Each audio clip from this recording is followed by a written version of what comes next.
Gary Coleman, the child star of TV's Different Strokes, dies in 2010, and the darkest secrets of his life are revealed. Gary was not, I don't think, a very happy child, and he wasn't allowed really to be a child. He was extremely self-loathing. He did not believe in himself. He felt at some point that he became God's punching bag. He is just the latest victim of a curse that has already touched two of his former co-stars. Here are child stars who were sort of unsupervised, and we didn't think about the impact of living a Hollywood lifestyle. And the events leading up to Gary's death raise all sorts of questions. The Santa Quin police had an open file for some period of time because of the nature of his death. He was in fear of his life, simply in fear for his life, his physical safety.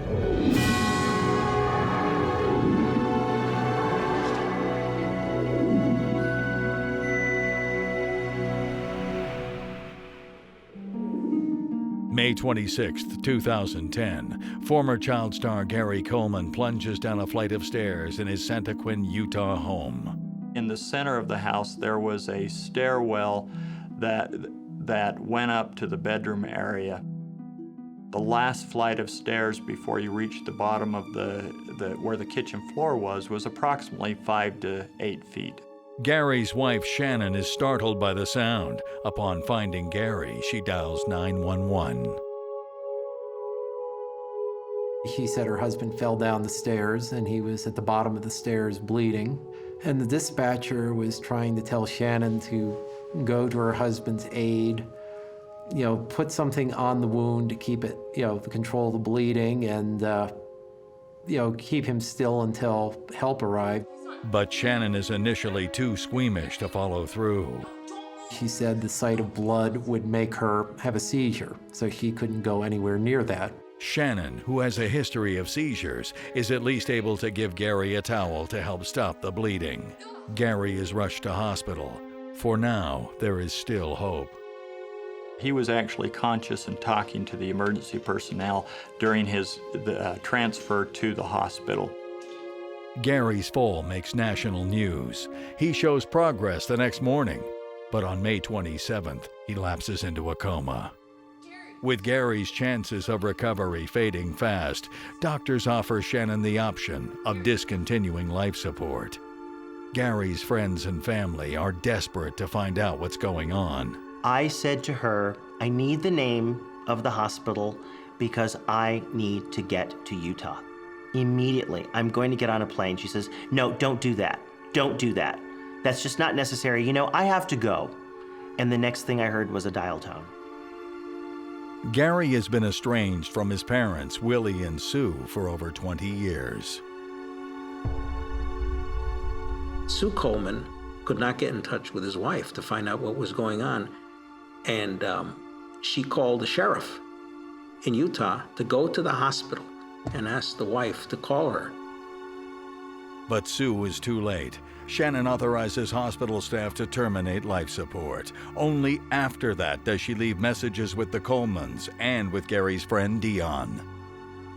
I was driving and I received a text from Shannon that simply said, I did it. He's gone.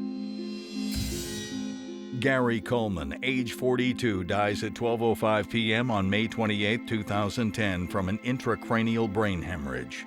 The world has lost a true original. He's just an interesting guy.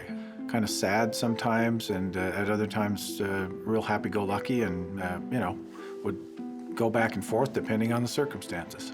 One of the most creative people I'd ever seen. Energy, intelligence, vibrance, I should say boundless energy. In 1978, Gary's TV show Different Strokes turns the diminutive actor into a star, all before the age of 11. You went home on Friday nights and you couldn't wait to see Gary Coleman because he just brought joy to everybody. In the 1970s, Gary Coleman was it. He had the charm. and the affability. And I think, again, that idea of being able to have African Americans that could easily come into your living room and become part of your family, and in a sense that were not threatening whatsoever, I think had a huge appeal to an American audience. 2010, as Gary's parents seek custody of their son's body, 3 separate people come forward with documents naming them as Gary's personal representative. The fate of the actor's estate is anything but clear. The possible contenders were Dion Mall, who had been identified as the personal representative or executor of the estate in an early will by Mr. Coleman back in the 90s. Anna Gray, who was identified similarly in a later will as either the executor or personal representative. And then, of course, there was Shannon Price, who was claiming that she was the common law spouse of Mr. Coleman and would potentially have priority. Shannon and her lawyer have Gary's handwritten codicil or amendment to another will from 2005 to back up their claim. The codicil did not revoke any previous will. It's like an amendment. It would have changed whatever the current will out there would be. 3 days later, Anna Gray, a friend of Gary's, files an original will from 2005 naming her as the late actor's executor. Such contradictory planning is an oversight that was typical of Gary. That's simply characteristic of the loose ends that Gary would leave in his business, left to his own devices.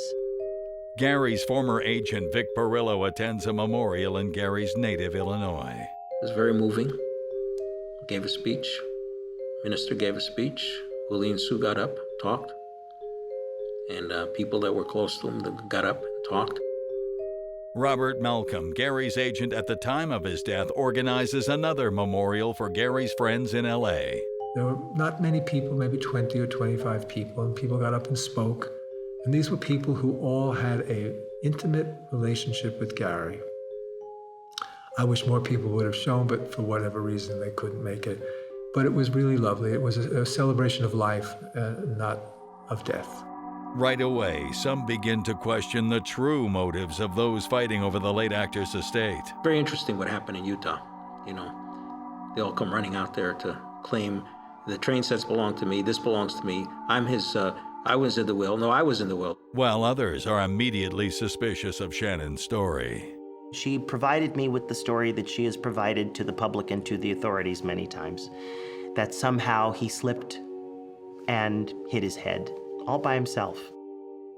The battle over Gary's estate pits Gary's friends and family members against each other. There was no way that I was going to rest and allow something that bogus to actually prevail.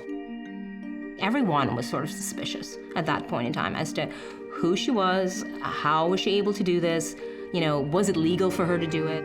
In 2010, child actor Gary Coleman dies from a brain hemorrhage and leaves behind a messy paper trail naming 3 separate executors. It's just the latest development in a life plagued with complications. Gary Wayne Coleman is born on February 8, 1968 in Zion, Illinois. He's adopted as an infant by Willie and Sue Coleman and diagnosed with nephritis, a potentially fatal kidney condition. Young Gary undergoes his first kidney transplant at the age of 5. The operation's a success, but because of the many pills he pops each day, doctors explain that he will never top 5 feet. As a result of having the transplant, it was necessary for him to take immunosuppressant drugs, which stunted his growth and brought about this fullness in his face and cheeks. The ambitious youngster doesn't let that deter him. He wants to become an actor. He wanted to model for the Sears catalog. And naturally, when the ad agencies met him, they flipped over him. With agent Vic Perillo's help, Gary lands his first acting job in a local bank commercial. Before he knows it, he's up for a part in a reboot of television's The Little Rascals. But there's one slight obstacle. The Norman Lear organization was looking for a little girl to play in the remake of the Our Gang comedies. And I insisted that they meet him even though they were looking for a little girl. And they did. Gary gets the gig. Although the reincarnation of the Little Rascals dies a quick death, the show's producer, Norman Lear, is eager to find the right vehicle for the young actor. He finds it in a new series called Different Strokes. Normally, as you know, shows have to be piloted, but they merely took Gary and Conrad Bain and went into the office at NBC and they did a scene and that was it. There was never a pilot on that show. The network greenlights the show, and Gary lands his first regular paycheck at age 10. He has to move to Los Angeles, where the show is produced. Gary's parents, who are not industry people, drop everything to follow their son. Gary said, I want both my parents with me because the show was given an 8-year contract run, you know, and they gave up their jobs to come out to be with him. Work on Different Strokes begins in 1978. Todd Bridges co-stars as Gary's brother Willis, and Dana Plato plays his adoptive sister Kimberly. Dana was the sweetest thing you'd ever meet, and Todd was a little kid at the time. They were very close, and just as one might expect, given the fact that they had to spend so much time together, they bonded. And they had roller skates, and they built spaceships together in the classroom on set. They grew up on the show. It was a family. The show premieres on November 3rd, 1978. Charismatic Gary Coleman turns NBC's sagging Friday night ratings into primetime gold as the precocious, newly orphaned Arnold Jackson. I remember after the first episode of Different Strokes on the set, going over to him and said, Gary, how do you do this thing, this acting? How do you do it? He said, look, when the director tells me to laugh, I laugh. When he tells me to cry, I cry, and I don't want to talk about it. Let's go, play with the trains. He was very smart and witty, and I think he played into sort of a history of characters that African Americans had portrayed on television, but he sort of took it to even like another level. The directors and the writers would say to me afterwards, this kid where does he come from? He knows all about, he knows dramaturgy, he knows the comic timing, and nobody could figure it out. So we left him alone and let him do what he did the best, He was a gift to all of us. Dion recalls meeting Gary Coleman during Different Strokes' first season. My mother was the administrator for all the studio teachers that worked with the child actors in the business, and we went down to visit one of the teachers on set, and she said, I think you really need to meet this new kid named Gary Coleman, and that was the night that we actually met. Gary also stars in The Kid from Left Field, a TV movie produced during his 1979 hiatus from Different Strokes. I was cast as the bat boy for the baseball team, the San Diego Padres, which required that we go on location for a week and shoot in San Diego. And it was during that time that we really bonded. We were the only two kids on the entire shoot. We had a great time together. Dion actually used my office to do his fan mail. He understood Gary, and they became very good friends. I can tell you that he had legitimate care for him. By Different Strokes' second season, smart-mouthed, chubby-cheeked Gary is the show's poster boy. It was, kind of the heyday of the network television. You had ABC, NBC, CBS, and Gary Coleman was the face of NBC at the time in the 1970s. The money starts rolling in. At that time, his life had changed, but at the same time, everyone's life around him, meaning individuals who were handling him, he watched their lives change significantly as well. People went from driving Chevys and Toyotas to driving Mercedes and Rolls Royces. He was keenly aware of that. The actor's signature line, "What you talking about, Willis?" becomes a popular catchphrase. That actually came from Gary. And someone said something to him very early on in the first season of Different Strokes, and he looked at them and responded with that retort, "What you talking about?" And they loved it. I remember watching it as a kid, and you're sort of waiting for that moment where you would hear him say his catchphrase and kind of put that little expression on his face that, kind of drew you in and, made everyone laugh. It was natural. It was not contrived. It was just Gary Coleman scripted. But Gary grows wary of signing on to each subsequent season, citing his failing kidney and increasing fatigue as major issues. Despite the confines of existing child labor laws, it was extremely taxing on Gary, particularly once he lost the very first transplanted kidney. It was oppressively brutal on his body and his mind and spirit. The parents kept on saying, no, well, let's do this, we'll finish this season and then it'll be over, and then next season came. So Gary was not, I don't think, a very happy child, and he wasn't allowed really to be a child. He knew that based upon the law of averages, that he was not going to live as long as a healthy person, meaning someone who did not have end-stage renal disease. So he knew that it was very important for him to maximize not so much the quantity of his life, but the quality of his life. And without question, he began to realize that the quality of his life was being significantly compromised. Not everyone agrees. He never worked when the doctor said he can't work. They didn't make him do anything. Gary was absolutely ready to quit with Different Strokes at the top of season 4. As the years pass, Gary becomes the show's main focus, while other cast members are relegated to the background. You know, unquestionably, Gary was the star of the show. Everyone acknowledges that Gary was the meal ticket. NBC pays Gary a reported $100,000 per episode, making him one of the highest-paid performers on television. They were making money from him, and it was time for us to say, let's get his salary up to the equitable amount. Gary undergoes his second kidney transplant during the show's 5th season. He was transplanted with another kidney that he lost, that he only kept for 13 months. From this moment on, Gary must undergo regular dialysis treatments in which blood is pumped out of his body, cleansed, and then returned. He would do episodes of Different Strokes, and he would have to do this ritual, so to speak. It was a process that his mother would do for him and certain people would do for him. Different Strokes ends its run in 1986 after 8 seasons on the air, and with money in the bank, Gary Coleman couldn't be happier. And at that point, not only did he not care to do another television series, he didn't care to be involved in show business at all. But he's in for quite a surprise. He has no money, and he blames his parents. They were the enemy. Their opportunity to perform as his parents had passed. His agenda was to tell him that everybody surrounding him was a crook, including me.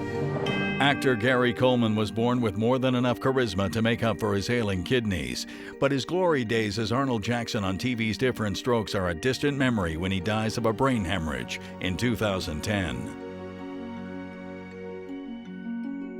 Utah litigator Robert Jeffs is appointed temporary administrator of Gary's estate and tries to make sense of Gary's various wills. But one thing is clear. All of his wills or writings had identified that he did want to be cremated, but the court was reluctant to have that go forward under the direction of the competing claimants. So my appointment included the decision as to how to have the body cremated. The court orders that Gary's body be cremated by June 18, 2010. The court had ordered that a former friend and associate, Anna Gray, could see Mr. Coleman prior to the cremation, and in accordance with the judge's order, I allowed that to happen. Anna arrives in Utah to say farewell to Gary one last time. The funeral director and I tried to give her some privacy, and so we stood towards the back of the room, so I couldn't see how emotional it was. She did appear to be upset by the process, but was very appreciative of the opportunity to see Mr. Coleman one last time. No one else requests to see Gary's body before it is cremated.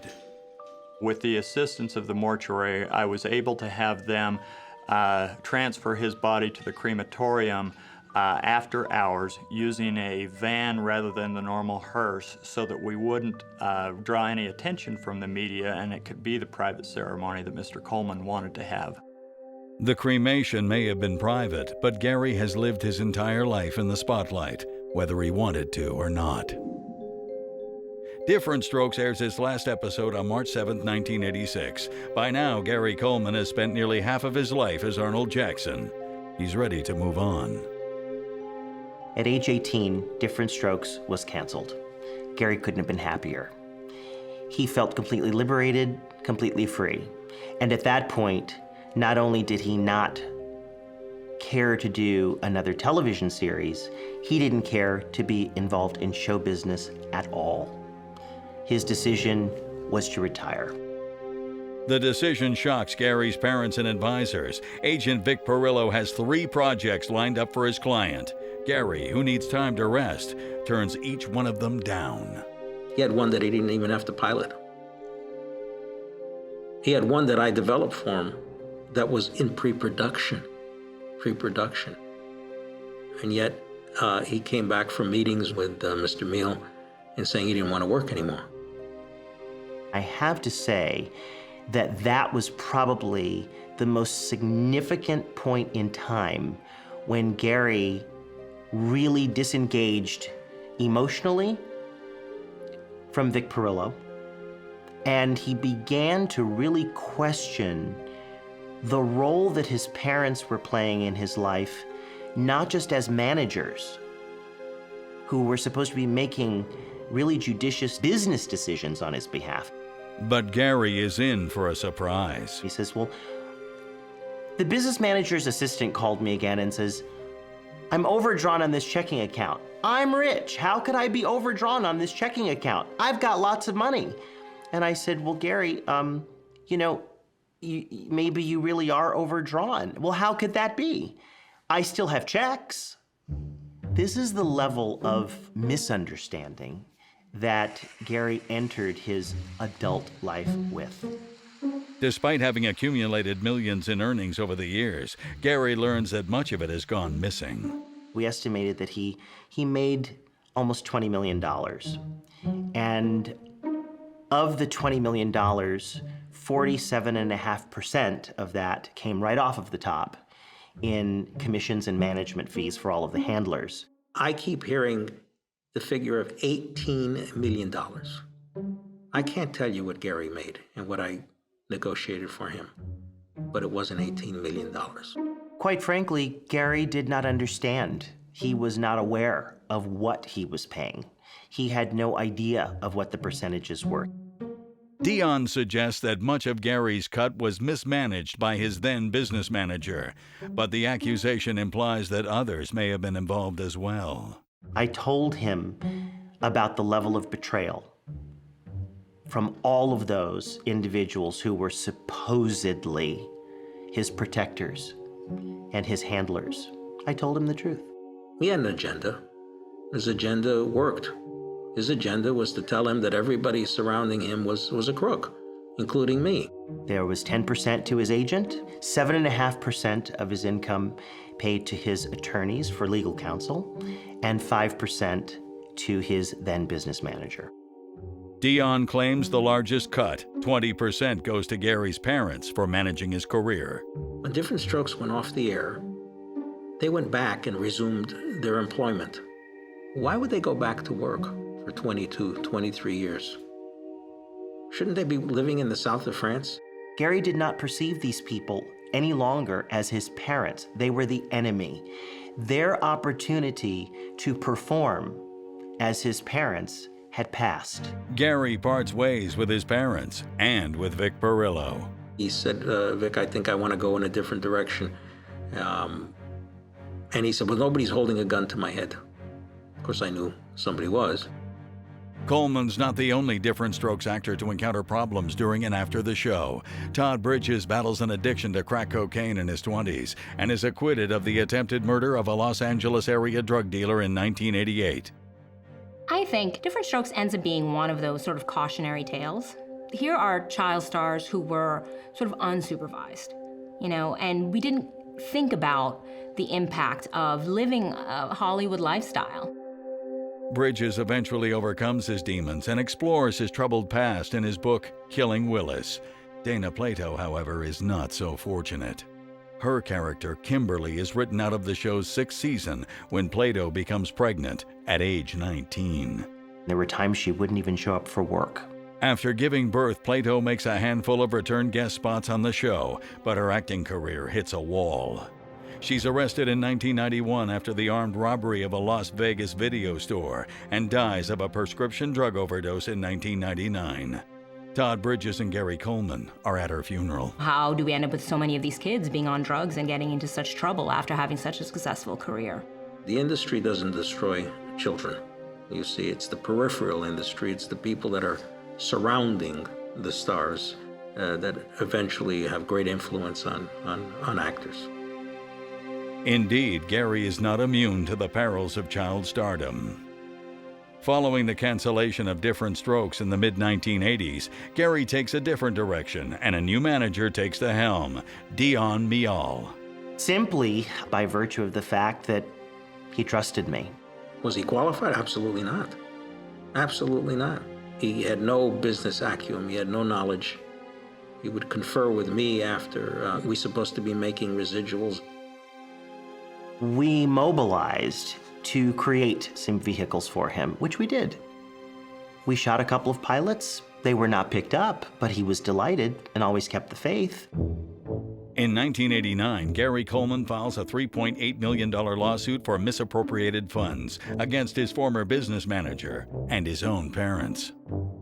It's always a very questionable and dubious position to be at such odds with your parents. For many people, it was inconceivable about how a child could sue their parents. This entire court case had to do with the business manager. Yet we're hearing it had to do with the parents, had nothing to do with them. Vic Perillo claims that Sue and Willie Coleman's only mistake was in putting too much faith in Gary's business manager. Dion Mial agrees, to a point. They simply, at least early on, simply followed the direction of the business manager and the attorneys that were supposedly representing Gary's best interests. I believe, though, over time, once they realized how tough the game was and what the consequences would have been for them to turn against the regime, as it were, they decided to continue to side with the regime and not with their son. In 1993, 4 years after he files the lawsuit against his parents, the judge rules in Gary's favor and awards him $1.3 million. Gary felt so vindicated. For the first time in his professional life, he really felt that his voice had been heard. When I meet people and they talk about the days of Gary Coleman, the first thing out of their mouth is it's terrible what the parents did to him. And I have to take a pause and say, if you tell a lie long enough in this world, eventually it becomes the truth. The money comes at the right time, since Gary's acting career is in a real slump. The public sentiment of Gary at the time was that he was sort of the stereotypical child actor. Had his 15 minutes of fame as a youth, and now was having his problems now that the spotlight was turned away from him. Gary's unable to shake his character's popular catchphrase, "What you talking about, Willis?" a line that he will endure from well-meaning and not so well-meaning fans for the rest of his life. The catchphrase sort of became sort of a caricature of him, and just constantly putting him in the box of being the smart-mouthed little kid on Different Strokes, when he was trying to get beyond that in his life. Gary and Dion don't see eye to eye when it comes to managing the actor's finances. The tugs of war became much too significant, and we both decided that it was just time to create some space and some separation in business if there was any hope that we were going to remain friends. The two severed their business relationship in the late 90s. There was no one who was dealing with him in such a personal way on a day-to-day basis to assist him with the management of his money. And within 18 months, he filed for bankruptcy. Nevertheless, Gary drafts a 1999 will naming Dion Mial as executor. In 2003, Gary runs for governor in California's recall election. Which a lot of people treated as a joke, and so did he, but the fact he knew what he was doing. He had ideas. He loses, and the election further cements Gary's image as a freak pop culture curiosity. Gary now spends much of his time with close friend Anna Gray. Anna is a friend of Gary's, and she was the CEO of the corporation that Gary created for his affairs. Regardless of his earlier will, in 2005, Gary prepares another one, appointing her as his personal representative. Gary and Anna Gray certainly started out as friends. I do know that they became very close. I do know that at one point, Gary had very clear intentions to move the relationship into something more romantic. But Anna Gray did not in any way, shape, or form have the same intentions. Later that year, Gary travels to Utah, where he has a role in the independent comedy Church Ball. He takes to Utah immediately. He wanted to get out of Los Angeles. It represented everything he didn't like about life. And then he does this film in Utah, calls me on the phone and says, "I'm buying a house." And within 3 weeks, not only did he buy it, but he was there. Anna Gray makes the move to the farming community of Santa Quin with Gary. I kind of joked around with him a little bit about that and said, "You really thought that, a short black man in a almost totally white community was not going to get attention?" Well, I think Gary fit in about as well as any other California transplant would have fit in, especially given his past. He participated, in a bowling league at the local bowling alley and, was able to establish a network of friends in the area. But his relationship with Anna Gray is about to hit a 5'7" stumbling block. Gary Coleman meets aspiring actress and extra Shannon Price on the Church Ball set, and the two hit it off immediately. At the beginning of their time together, he absolutely loved her. There is no question in my mind that Gary loved her. She's a pretty bubbly kind of personality, and they were getting along fine on the first few occasions that I met and saw Gary and Shannon interact. From the very beginning, I could tell that this was a woman, a girl, who didn't have a good life herself and was not comfortable with the fact that she wasn't as important as he was. She was a little bit envious of his fame. Shannon's arrival causes complications. He wanted to move Shannon in, and Anna Gray had to go. Not because Gary necessarily wanted her to go, but Shannon would not have it.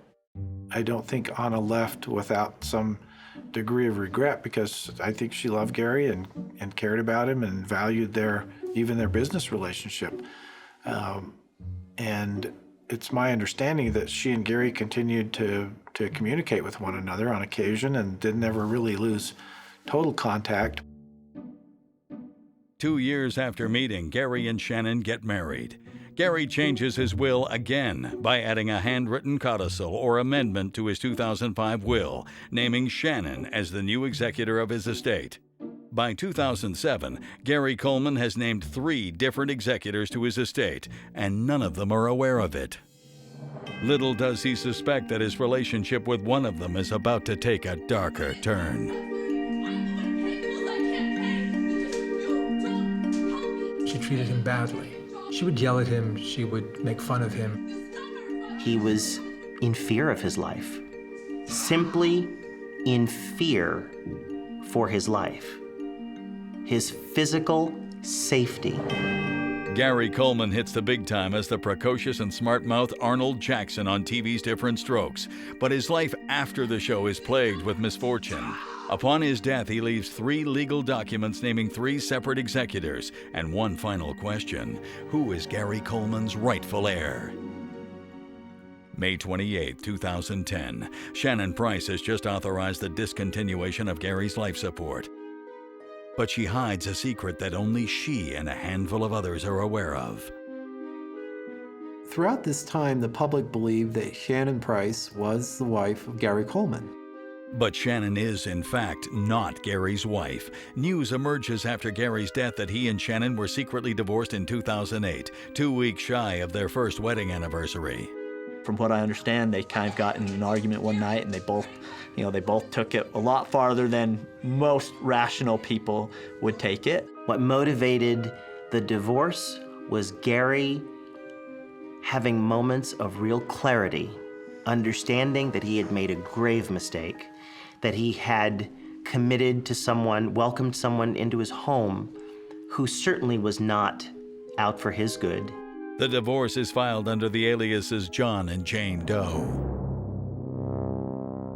We not only put it under fictitious names, aliases, but also sealed the file to prevent others from being able to open up the file and find out private matters about Gary. He did not want this to come out, and he did not want to have to answer to reporters and to anyone else. But then she said that they were so in love with each other that they couldn't be apart, so they continued to live together and not, let anybody know that they were divorced. They did it in haste. I think they both look back and wish they did not get divorced. Gary and Shannon continue living together, but as Gary's ex-wife, did she have the authority to terminate life support? I think everyone was sort of suspicious at that point in time as to who she was, how was she able to do this, was it legal for her to do it? Shannon's lawyer, Todd Bradford, points to Gary's Advanced Healthcare Directive signed in 2006. That Advanced Healthcare Directive lists Shannon to be able to be the one to make any medical decisions on behalf of Gary, should he not have the right state of mind to make that decision for himself. Obviously, Utah Valley Regional Medical Center was unaware of the divorce, and it operated in accordance with its standard procedure by following the directive that was on file. Not everyone is convinced about the legalities of Shannon's actions. From what I'm told, there was no way that he was going to survive, and why put him through it? I'm upset that she did it because she didn't have the right to do it.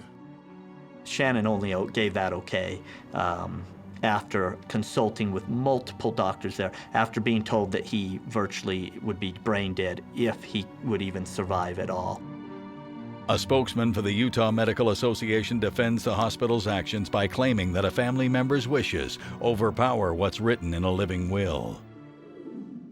Gary Coleman and Shannon Price succeed in keeping their 2008 divorce a secret, but they can't keep secret the years of mutual abuse each inflicted upon the other. She treated him badly. She would yell at him, she would make fun of him. Shannon would just grab Gary by the wrist and drag him around like a child, or call him, midget and other derogatory names. He would scream back at her. They would throw things at each other. In my discussions with the city prosecutor and the police, there was some frustration about the number of times they'd been called. Gary was extremely self-destructive, particularly as the years passed on. He was extremely self-loathing. He did not believe in himself. In his own words, he felt at some point that he became God's punching bag. This is far from Gary's first run-in with the law. In 1998, Gary is working as a security guard. One day, he assaults a fan who simply asks him for an autograph. The judge orders him to undergo anger management classes. He had a temper, but I think he was also incredibly sensitive to how people treated him. In 2005, he allegedly charges after another man while at the wheel of his truck. There was a famous incident down at a bowling alley in Payson, Utah, where somebody took his picture and Gary is alleged to have assaulted him. In 2009, both Gary and Shannon are arrested on charges of domestic violence. Yes, they had their fights, more than most spouses probably fought. But did they ultimately love each other? Did they always make up after they would call the cops on a domestic violence? They always did. Months before his death in 2010, Gary is ill and seeking refuge in a shelter. His lawyer, Randy Kester, gets a judge to issue a restraining order against Shannon Price. Towards the end of their relationship, which was really the end of his life, he was in fear of his life. Simply in fear for his life.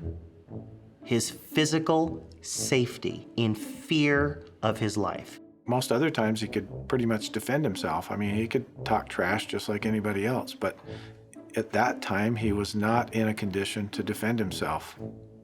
And he just wanted some help to get her to leave him alone. But Shannon manages to dodge the restraining order. Technically, she wasn't in violation of the order because she'd never been served and could say, I didn't know anything about it. If Gary really wanted to follow through with that, he could have found her and he could have served her. Gary eventually returns to their Santaquin home with Shannon. She later claimed that it was with his consent and that he was asking her to come and get him, but that's not what I was hearing. June 14, 2010, recognizing that the 1999 will naming him as executor is outdated, Dion Mial rallies behind Anna Gray to make sure that Shannon Price does not inherit the late actor's estate. When Shannon Price came forth with the codicil, I knew that if there were anything that I needed to do on Gary's behalf, was to make sure that was negated. There was no way that I was going to rest and allow something that bogus to actually prevail. Both Anna Gray and Shannon Price prepare their case for control over Gary's estate. Meanwhile, a police investigation into Gary's death is underway. Some believe that Gary's fatal fall is suspicious. Anything is possible in a relationship when you're angry. Following one-time child star Gary Coleman's death in 2010, two people are left fighting over his estate, ex-wife Shannon Price and Coleman's close friend, Anna Gray. While Shannon and Anna prepare their cases, Santaquin police investigate the nature of Gary's fatal fall. The investigation by the Santaquin police would have included reviewing the stories and the 911 tapes for the calls to emergency personnel. It also included interviews of the ambulance personnel when they transported Mr. Coleman to the hospital. There are many theories about the death. Anything is possible in a relationship when you're angry. I don't know what preceded. Were they yelling at each other? I don't know. I wasn't there. None of us know. At only 4 feet 8 inches tall, hitting his head that hard, it's not a long way to fall to the floor to create such an horrific injury. Did he hit his head on something beforehand? I don't know. I always felt that it wasn't really very well documented. As the police investigation deepens, Special Administrator Robert Jeffs tries to determine what assets of Gary's are at stake. He's in for a big surprise. The one-time superstar is almost penniless when he dies. Normally, when a will is being contested, you figure there's going to be a large pile of money involved. But in this case, there was no actual money. There were other items in the home that probably had some value. There was a couple of cars. I know the home eventually went into foreclosure because no one had the funds to make the payment or chose not to make the payment. I don't know. Mr. Coleman had a real interest in trains, and he did have in his basement some significant area where he had built a stands for the trains to be set up on. If someone told me that it was worth $50,000 to $100,000, I wouldn't be surprised. But the trains are gone. I'd heard from others that Shannon had taken a lot of the railroad things of Gary's and taken them to train conventions and sold off a lot of the train equipment and the train cars and that sort of thing. The fate of Gary's train collection remains unresolved. With little to nothing left in his name, the battle over Gary Coleman's estate becomes one of personalities, not profit. Both sides have admitted that the money was all gone. The house had been foreclosed. Right now, the only thing they were fighting over was Gary's ashes and his name. Shannon Price begins to build her case. She needs to prove that her relationship with Gary qualifies as common law after they divorced in 2008 in order for the handwritten codicil to carry any weight. And you have to prove that you cohabitated, which means basically living together as a husband and wife. They had to treat each other as husband and spouse, meaning, did you both contribute to your financial well-being? Did you contribute to your physical well-being? If one was sick, did you take care of them? You also had to hold yourselves out and gain a reputation within the community as husband and wife. Meanwhile, in October 2010, Santaquin police closed their investigation. That file was closed. I was never provided a copy of that file, so I don't know the details of how they determined that his death was an accidental death. The police investigated the circumstances of Gary's death and found nothing suspicious. It's very easy for people to think lots of wonderful, fantastic things. On May 7, 2012, almost 2 years after his death, the battle over Gary Coleman's estate goes to court. Todd Bradford calls several witnesses who testify that Shannon and Gary did in fact live together. Their tax preparer, the banker, Gary's agent, and a neighbor who all testified that Gary and Shannon referred to each other as husband and wife, and that they always presented themselves to people that way. Then Shannon Price provides a Valentine's Day card from Gary as proof of his love for her. But when asked, well, what did you do for Gary? She could not produce any notes or cards or gifts that she had given Gary to reciprocate. Shannon's case has hit its first snag. The next day, Anna Gray calls her witnesses. Anna brought in friends and a neighbor who testified that Shannon's depiction of their life as a fairy tale romance wasn't exactly happily ever after. Audra Wright, a neighbor of Shannon's, takes the stand. She testified about how Shannon would be verbally abusive to Gary, physically abusive. Audra says the couple kept separate bedrooms. Audra Wright saw both bedrooms, and Shannon Price said that they weren't sleeping together, but that she was staying at the house with Gary because her agent advised her that would be good for her acting and modeling career.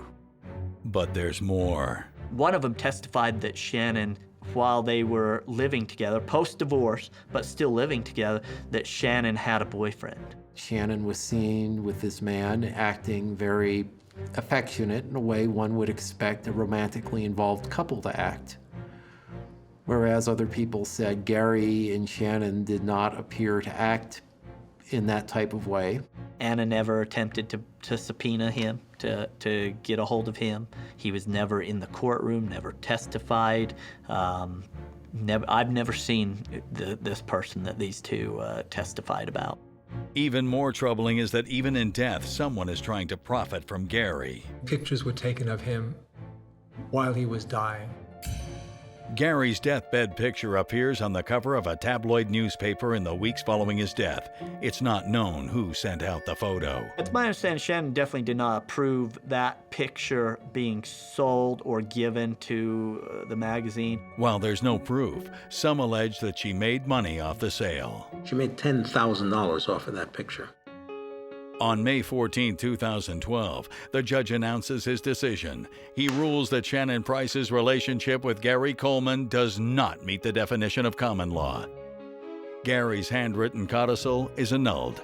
Shannon is devastated. She had a hard time. She went in hiding. She just didn't talk to anyone, didn't answer phone calls, just laid low. On August 31, 2012, Anna Gray is named executor of Gary Coleman's estate. I was absolutely pleased, but I wasn't surprised. I believe that Anna Gray has some interest in trying to carry out Mr. Coleman's wishes as far as the disposal or keeping of Mr. Coleman's ashes, so I have every reason to believe that she will follow those wishes. In October 2012, Shannon withdrew her petition to obtain Gary's ashes from the estate. Anna won't say where they are since, as she says Gary's final wish is to be left alone. Gary Coleman's life was an exercise in contradictions. I don't miss his pain.